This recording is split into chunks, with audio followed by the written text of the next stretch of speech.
Well, they are easily considered one of the best soul and funk bands in the history of music. And this weekend, you can see them at the Music Hall Center for Performing Arts, thanks to Hollywood Casino at Greektown. We are talking about the Average White Band, and joining us now is Alan Gorey, founding member of the band. Thank you so much for being with us. Well, thank you for having me. It's a pleasure. Likewise. Well, for more than 50 years after founding the band and hearing your music go global, what is it that keeps you touring and playing for crowds across the world?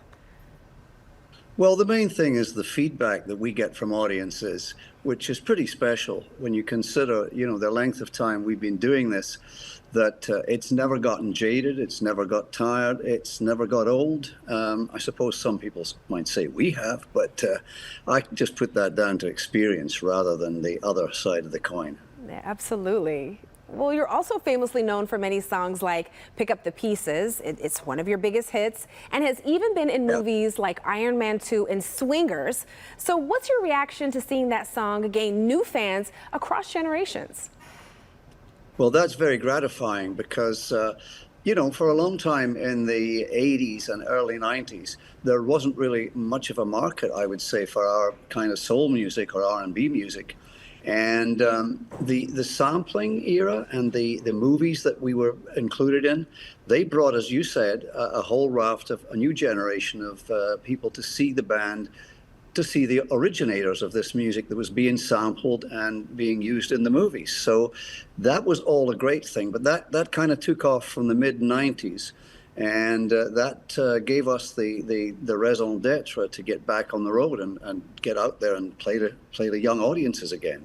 Yeah, it's amazing to still be relevant in pop culture, don't you think?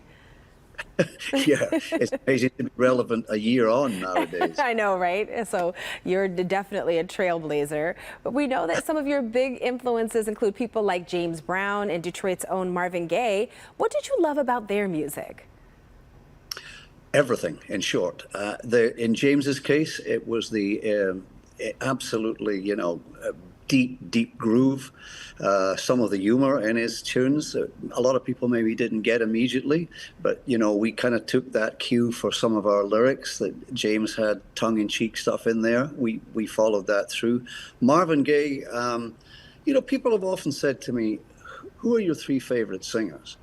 And I have occasionally, maybe rather glibly, but I do say Marvin Gaye, because that man had three different voices.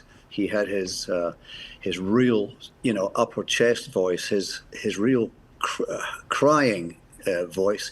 He had his beautiful falsetto, and what nobody knew until later on, until albums like Vulnerable, he was such a crooner as well.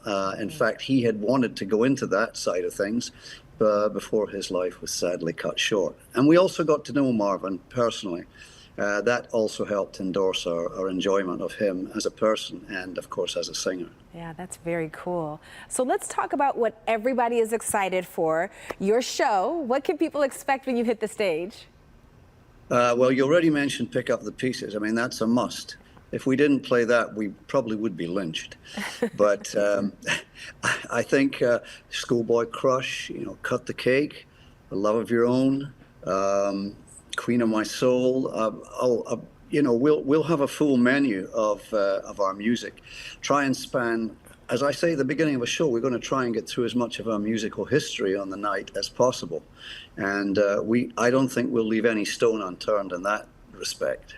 And I'm sure people can't wait for it. Thank you so much for taking the time to talk with us today. Thank you for having me.